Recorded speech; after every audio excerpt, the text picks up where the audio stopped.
os perigos da busca por uma autoestima. Eu gostaria de falar um pouco sobre esse tema porque todos nós que estamos imersos nessa crise estendida ao longo do tempo, temos sido confrontados com um olhar para dentro, com um olhar para quem nós somos, e para alguns de nós isso tem sido uma experiência completamente nova. Para alguns de nós essa é uma experiência de olhar para dentro e se conhecer de uma forma que nunca tinha se conhecido antes, e para outros de nós que já tínhamos também esse hábito de olhar para dentro e de pensar um pouco sobre si mesmo assim nós temos descoberto coisas novas, porque novos momentos, novas crises acabam despertando também em nós coisas que a gente não conhece usualmente. A gente pode chegar a um ponto de se estranhar e dizer quem é esse que está aqui vivendo tudo isso e reagindo de uma forma que eu nunca vi antes.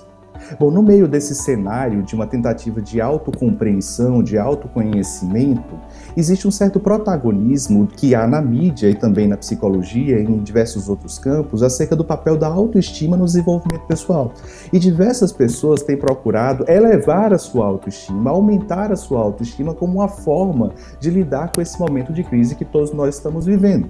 Esse cenário acontece dentro da psicologia de uma forma relativamente dividida, ou seja, há um certo grupo de pesquisadores que têm percebido o papel importante que a autoestima tem nesse desenvolvimento pessoal, no desenvolvimento de uma qualidade de vida satisfatória, mas há também um grande grupo de pesquisadores dentro da psicologia que começa a notar quais os problemas que são decorrentes de uma busca por uma autoestima.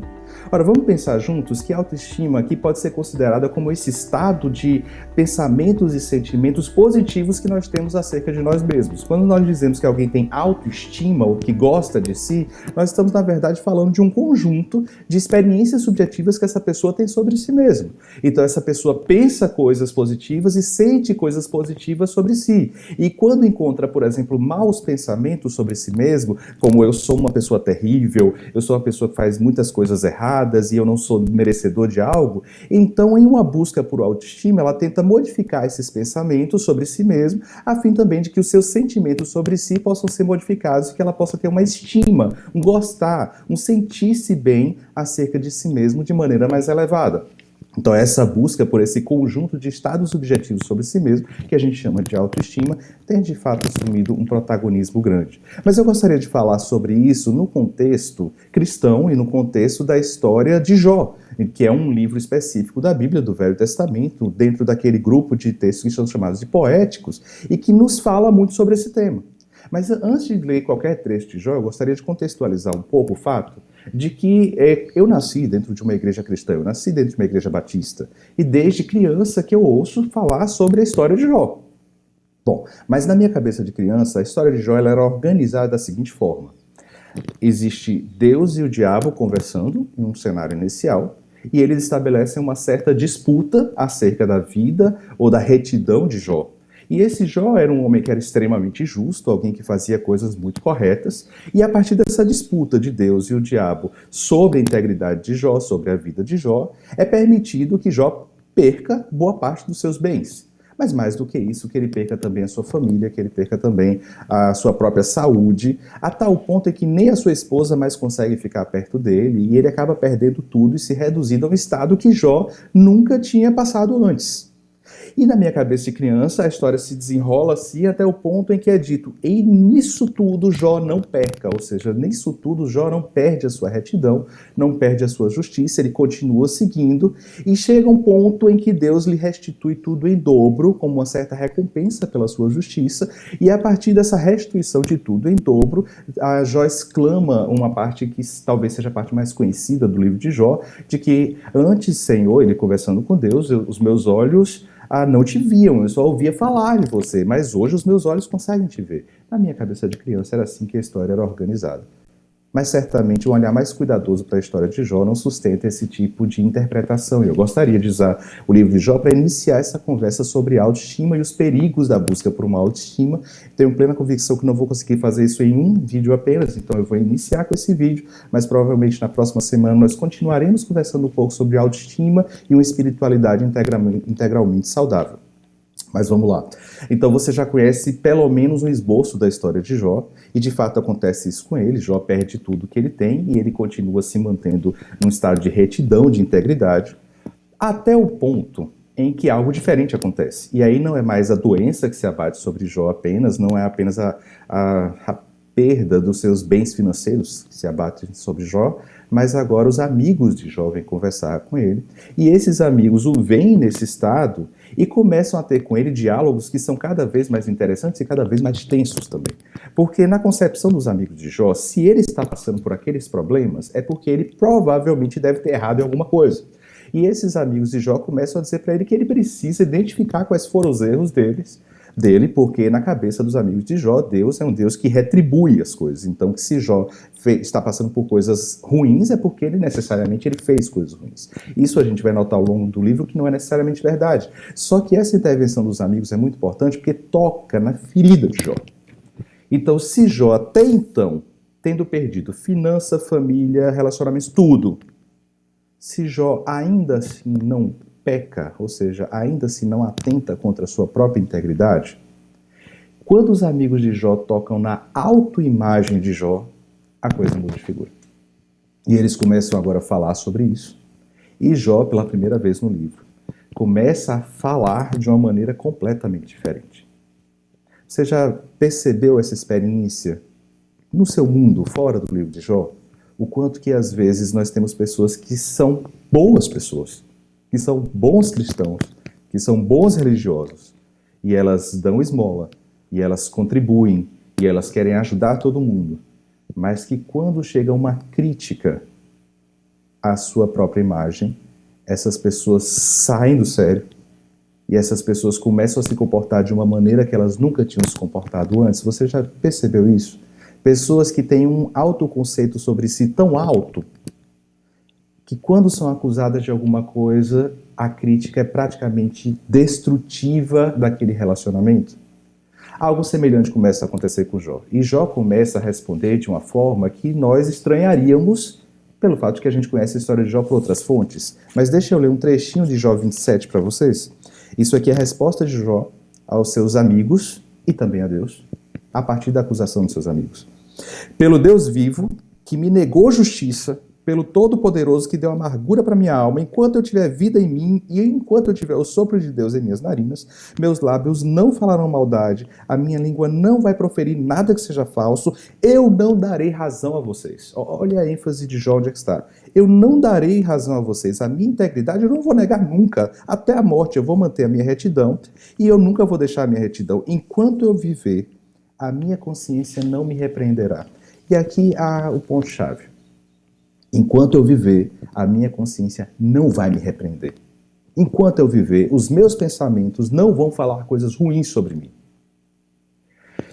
Aqui começa um trecho duro, porque Jó não apenas desafia os seus amigos, mas ele também começa a desafiar Deus.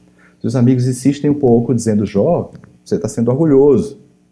Talvez em mente alguma coisa como o que depois seria escrito no livro de Provérbios, de que esse autoconceito extremamente elevado, essa vaidade, ela precede uma queda, eles continuam insistindo, mas chega um ponto em que eles param de falar.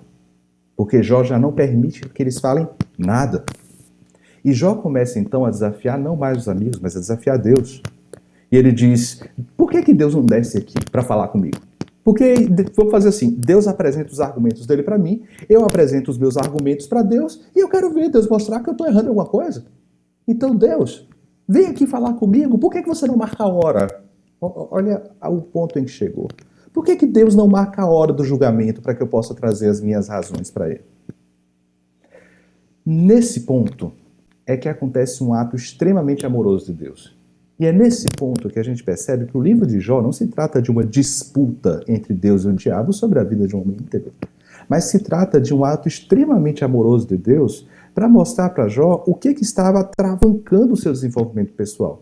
Para mostrar para Jó que os bens que ele tinha, que tudo que ele tinha ao redor dele tinha um valor que iria ficar até o túmulo, mas que Deus estava interessado naquilo que Jó iria levar para a eternidade. E isso envolve o seu caráter, isso envolve o seu relacionamento com Deus, isso envolve o seu relacionamento com os outros. E nesse ponto, Deus responde. E quando Deus responde, não é respondendo às perguntas de Jó, mas ele responde à condição de Jó.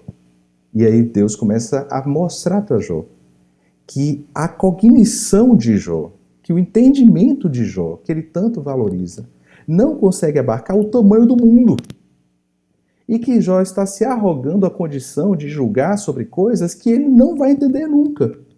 Então Deus começa a usar uma série de metáforas com Jó, de Jó, onde você estava quando eu criei o mundo? Onde você estava quando eu montei as bases e os limites do mar? As estrelas, ele começa a enumerar as coisas para mostrar para Jó que o mundo é muito maior do que aquilo que ele concebe sobre si mesmo. Que o mundo é muito maior do que aquilo que ele pode conceber sobre o mundo.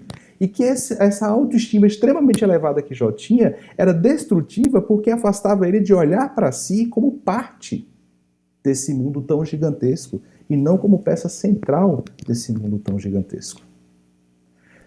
Quando Jó cai em si, ele responde. Ele responde a Deus mais ou menos assim: Senhor, eu sei que você pode fazer todas as coisas. Eu sei que nenhum dos seus planos pode ser frustrado. Tu me perguntaste, quem é esse que obscurece o meu conselho sem conhecimento? Certo é que eu falei de coisas que eu não entendia. Coisas que são tão maravilhosas, tão altas, que eu não poderia saber. Tu me disseste, agora escute e eu falarei, e vou lhe fazer perguntas. E você vai me responder. Mas os meus ouvidos, eles só tinham ouvido a teu respeito. Mas agora os meus olhos te viram, e por isso eu menosprezo a mim mesmo e me arrependo no pó e na cinza. Isso é Jó 42.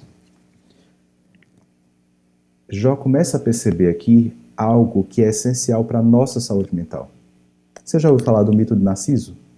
Em que, no mito, Narciso ele se apaixona pela sua própria imagem, e quando ele se apaixona pela sua própria imagem, ele fica preso à sua própria imagem.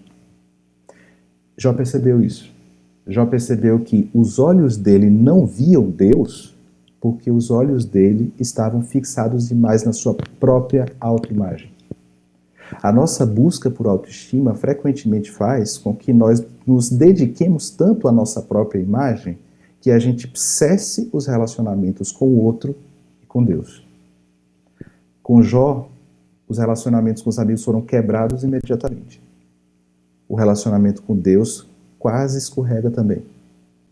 E Deus amorosamente mostra a Jó que o seu relacionamento com Jó não depende da performance. E não depende de que Jó seja alguma coisa além de um humano. Deus começa a mostrar para Jó que ele precisa aprender qual é o valor de um amor gracioso. Que ele precisa aprender qual é o valor de ser amado, não porque a minha concepção sobre mim mesmo é muito grande, mas porque eu faço parte de uma unidade. Deus começa a mostrar para Jó que ele deveria parar de buscar a sua realização pessoal em uma autoestima elevada, em uma imagem de retidão, e ele deveria começar a olhar para o tamanho do mundo que está ao seu redor, para as pessoas que estão ao seu redor, para o relacionamento dele com essas outras pessoas. Essa autoestima elevada está presente em atitudes que nós seguramente condenamos muito em diversos religiosos. Diversos religiosos, uma vez que foram alcançados pelo amor de Deus, acabam desenvolvendo sobre si mesmos um autoconceito tão elevado que batem no peito e dizem: Deus, muito obrigado porque eu não sou igual a esses meus próximos aqui. E com isso, eles afastam as pessoas, eles menosprezam as pessoas, eles não veem mais a necessidade das pessoas, eles não ouvem mais, porque eles entendem que quem eles são é o modelo de como as pessoas deveriam ser. E quando as pessoas não estão de acordo com a sua própria autoimagem, elas tendem a afastar essas pessoas. A minha oração hoje, como eu já disse, nós vamos continuar falando sobre autoestima na próxima semana, mas a minha oração hoje é que você possa refletir um pouco sobre o quanto que uma busca por autoestima, uma busca por elevar o seu autoconceito, seus sentimentos positivos sobre si mesmo, seus pensamentos positivos sobre si mesmo, podem te levar a restringir a sua visão e a não perceber o tamanho do mundo que está ao seu redor e a diferença que você precisa fazer na vida de outras pessoas. Essa é uma boa visão cristã sobre o nosso papel aqui nesse mundo. Nós não estamos aqui para desenvolver cada vez mais um amor por nós mesmos, uma paixão por nós mesmos, mas nós estamos aqui para deixarmos de ser apenas indivíduos e nos tornarmos parte de uma unidade, parte de uma comunhão que está ligado ao próprio caráter de que o nosso Deus é. Que Deus nos ajude.